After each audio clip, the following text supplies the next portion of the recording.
Hello and welcome to Straight Talk. I'm Zeynep Gökçe. After disrupting transatlantic security ties, US President Donald Trump is turning up the heat on Europe, this time on trade.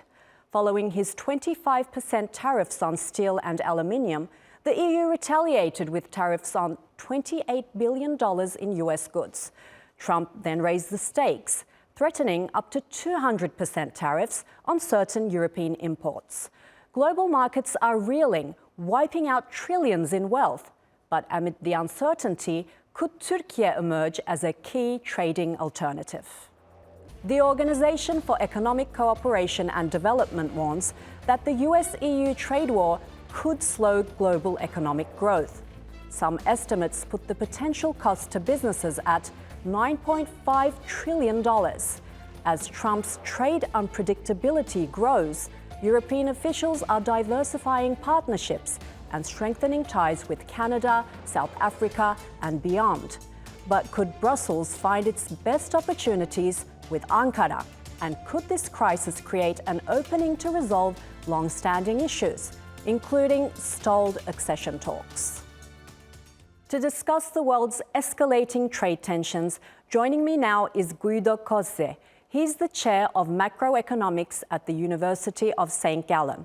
From Sydney, Mark Humphrey Jenner. He's an associate professor of finance at the University of New South Wales. And from Ankara, Giray Sadık. He's a professor at Ankara Yıldırım Beyazıt University and director of the European Studies Research Centre. Gentlemen, thank you for joining me. Now, Guido, this is not the first time Trump started a trade war with the EU and China, but this time around, how is it different from his first term? Well, it is a very different period.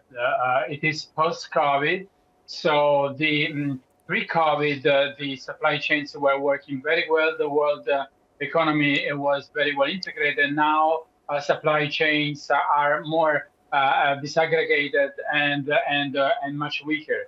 Moreover, in the first administration, we came after a period of very low inflation, but then inflation started to rise. So we are in a highly inflationary world now. And also, before, in his first administration, the world was pretty friendly. Nowadays, we have at least a bipolar, if not a multipolar world. So the situation now is more difficult. Moreover, Trump has more power now, so he has become bolder in his requests. So I would expect more firework in trade. He's become more bolder with his requests, and he's claiming tariffs will make America rich again. Mark, who will suffer the most damage from this trade war, and also who could profit from it? Well, certainly almost everyone's going to end up suffering a bit under this trade war, whether it's American citizens or whether it's elsewhere. But it's really going to be any country that is exporting a lot to the United States and also has a high trade-weighted tariff to the United States or on US goods, because they look like they're going to be really hit by the reciprocal tariffs that might come in on April 2nd. So those countries, so we're looking at areas like India, potentially, Vietnam's another one that often comes up, where they've got that high tariff on US goods.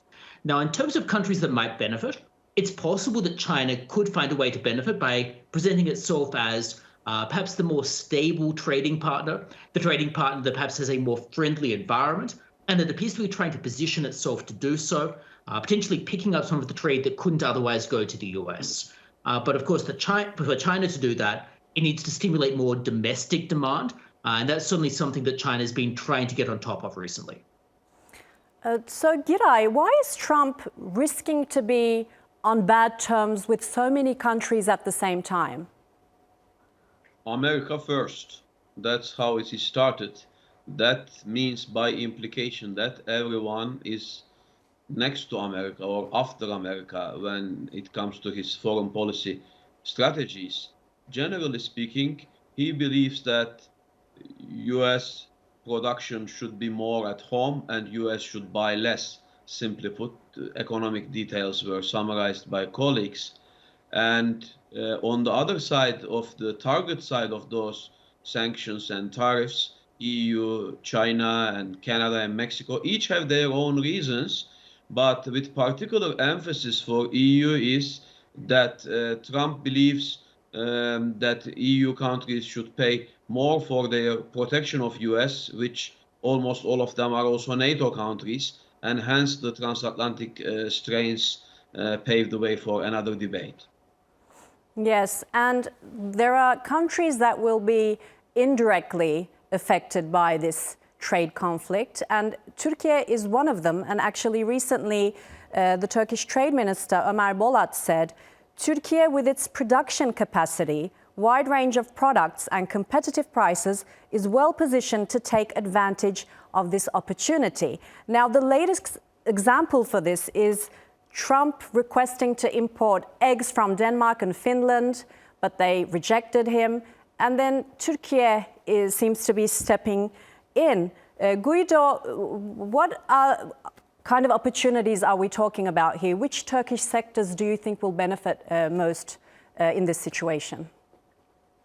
Well, clearly, if Trump is effectively reducing demand for EU products, this will open the market not only for the American products, so the America First, of course, is there by America, meaning the United States right now, but also to countries that are not hit by the tariffs. So Turkey has the possibility to find higher demand in the United States. So, for example, sectors such as the agro-industrial or the automobile sector, for example, or steel or garments, textile may be more in demand. On the other side, there could be risks because all these products that are not sold anymore by the European Union firms into the United States may flood other markets, including the Turkish market. So there will be also an effect. The Turkish market will find more competition at low prices. And also the sectors that was mentioned before, in a way, are intertwined with Europe, because if there is in the automobile sector, for example, Ford Europe or Renault are part of the Turkish production of automobiles. And it depends how the United States will perceive production of firms that work in conjunction with European firms. If they let them go, that's fine. Otherwise, they may start to put tariff on products coming from Turkey too. Guido, I'm glad you mentioned the Turkish automotive sector, and Turkiye has its own electric vehicles, its brand TOG, and is looking to manufacture EVs for other brands as well. Now, Mark, Tesla's sales are dropping in Europe. And this is not about the tariffs, it's actually about its founder, Elon Musk, joining the Trump administration. In this case, would you see Turkey and the EU collaborating on producing EVs? It's certainly possible. So say we're looking at Tesla. Well, Tesla's certainly seen its sales drop dramatically in Europe, but also in the United States, largely because of distaste for either Donald Trump and or Elon Musk. Now, the issue that almost any other manufacturer has going into the EU to pick up some of that open space is the EU also seems to be prone to imposing tariffs on automobiles. So, for example, they imposed that 100% tariff on Chinese automobiles. So it's certainly something that TOG is going to need to carefully navigate to make sure it is not hit by the same type of tariffs, because obviously that would undermine its ability to sell into Europe. One way, of course, to do this could be to be seen as more collaborative with European manufacturers, perhaps getting on board with perhaps joint ventures or manufacturing of some of those European vehicles, which might help to offset the desire to level those tariffs. But something that certainly they could enter into the market on, but they do need to watch out for how the EU structures its trade. Yes. So, Giray, how might Turkey's existing customs union with the EU allow it to capitalize on the current trade dynamics? Also, could this speed up the talks for updating the customs union? Certainly, there are some developments in that regard, and evidently, recent developments under Trump have only increased the importance of Turkey for the European Union.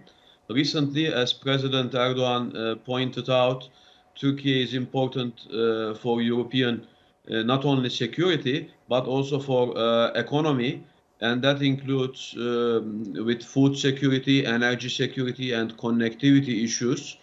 And customs union can be viewed in that fashion, to be modernized, updated, to better reflect the priorities of both EU and Turkey after Trump in the new under new circumstances.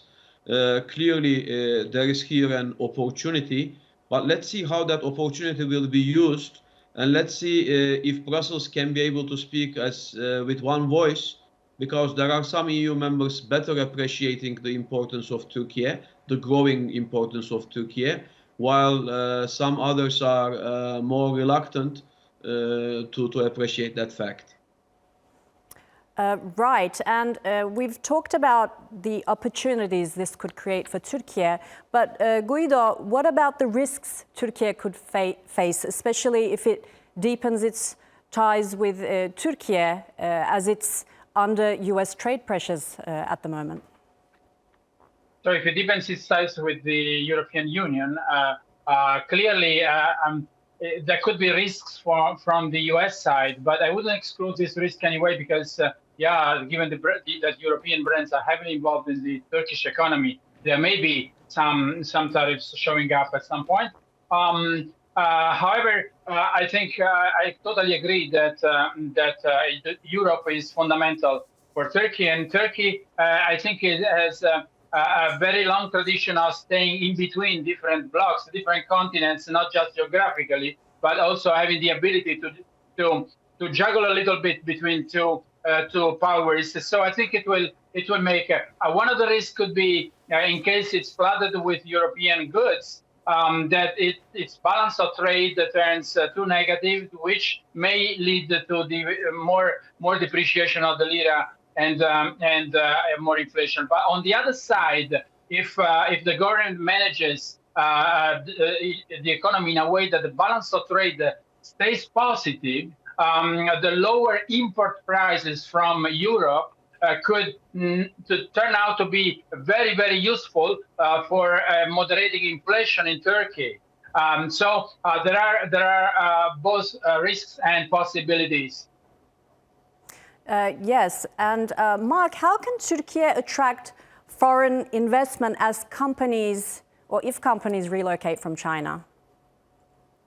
Well, certainly. So one of the areas that I want to emphasize and just touch on here is particularly if there are goods coming in from China that are potentially quite cheap because they can't get into the United States. So there's been talk of potentially China selling quite a lot of its steel to a market other than the US, because the US, well, is not buying their goods, which might ultimately mean that you can get cheaper imports into the country, which I think is going to be potentially useful. Now, in terms of attracting investment, well, one of the ways that you could do this, of course, is by making the environment or encouraging more domestic consumer consumption, which is something that President Erdogan certainly has been trying to do, because that would help to encourage economic vibrance, which will then help to encourage more foreign direct investment. So a way to do this is to try to leverage the cheap import price that I just touched upon, potentially through the construction sector. Another way to utilize this is through, for example, talc, which we talked about before, which again might be able to get access to some raw supplies that would otherwise have gone to the US but might be sold cheaper elsewhere, which again helps to spearhead some of their production. Potentially it's slightly cheaper cost to get that done.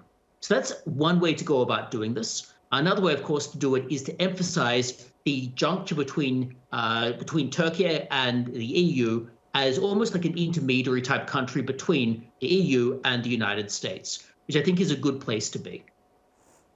Yes, so Giray, Turkey sits right between the East and West. It has a strategic location. How could it use this to benefit during this US-EU trade conflict? Well, Turkey is certainly well positioned in this regard as an important NATO ally and EU candidate country, but also as a significant trade partner of the European Union, which can be of use when it comes to diffusing those tensions between EU and US. As most EU members are also NATO allies, this can be viewed in a win-win fashion as well.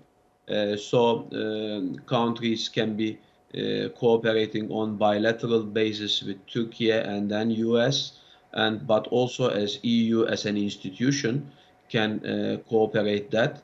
Let's see if Brussels can speak with one voice and to realize the importance of Turkey,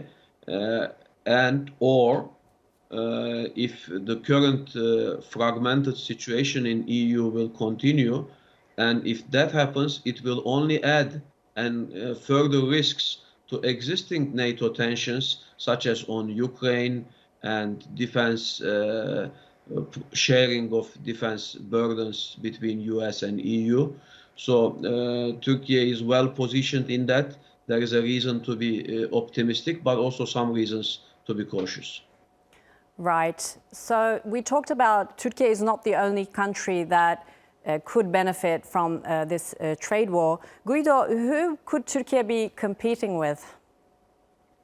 Well, for example, one very growing country is Morocco, and actually is becoming an important destination for European nearshoring.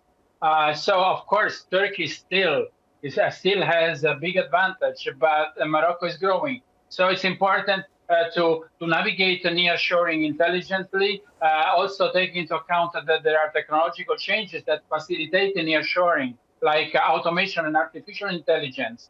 So there will be more opportunities for nearshoring. So Morocco could be a viable competitor. Also Vietnam, of course, is a viable competitor also, both for the United States and from Europe. And then, of course, Mexico. So it's an increasingly challenging world, and the government should try to modernize its digital infrastructure, as also has been doing, and take into account of the new opportunities opened by artificial intelligence and automation.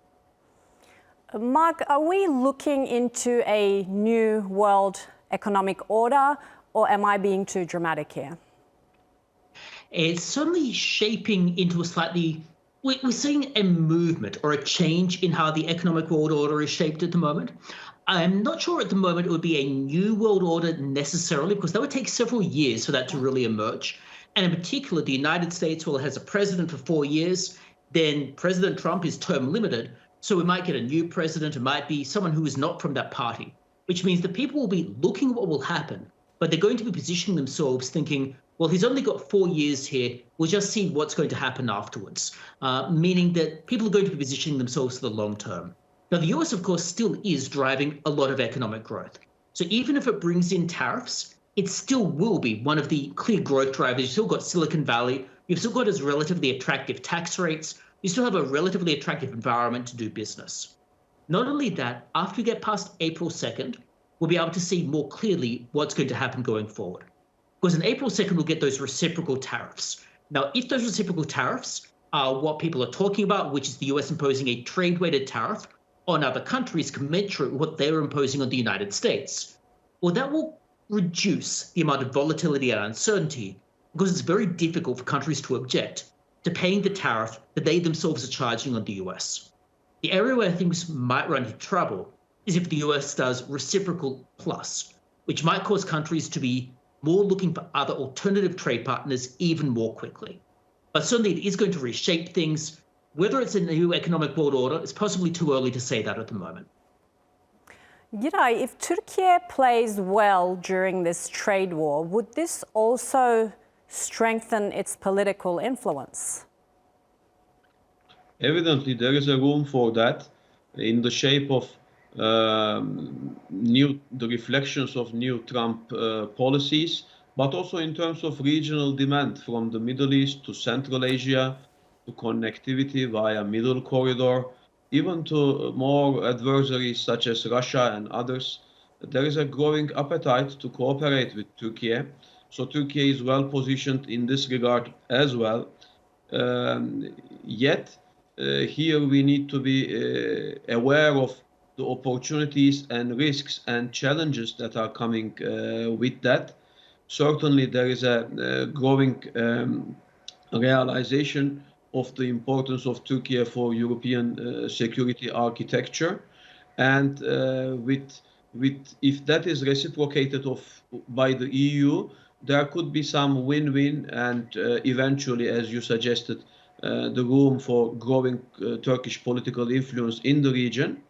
But if that moment is not seized or not seized by all parties accordingly, then it entails certain risks, which are not only risks for Turkey, but also risks for the EU and on a broader scale via NATO for US as well.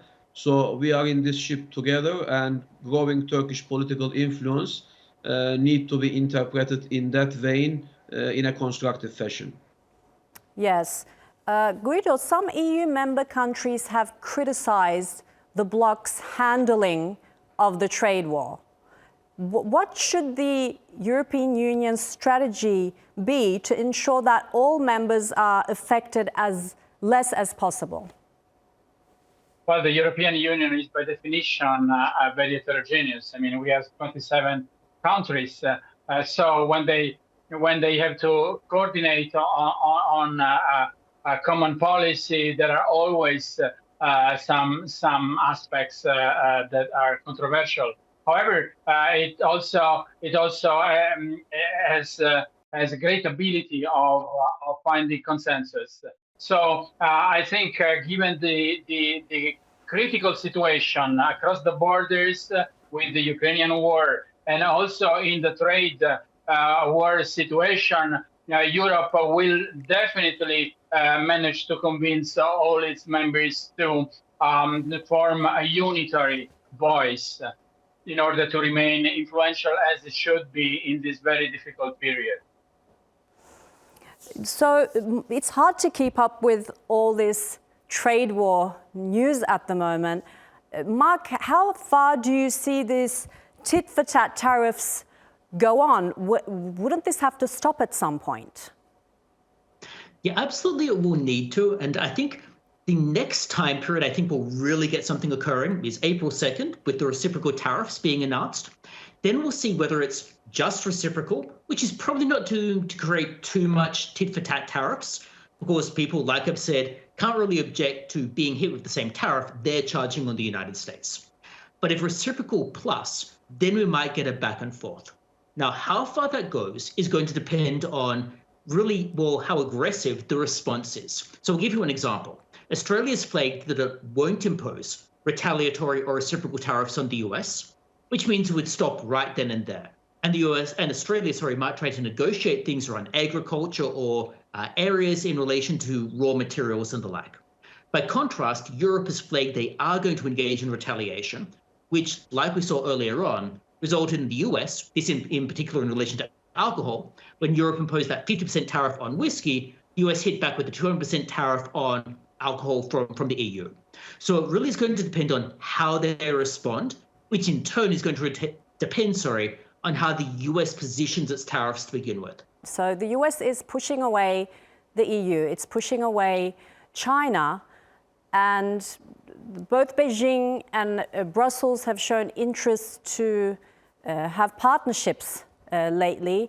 Giray, do you see the EU and China opening a new chapter soon? Well, there has been some push in that regard, especially after Trump announcing tariffs that is likely to affect both sides, as Mark summarized. But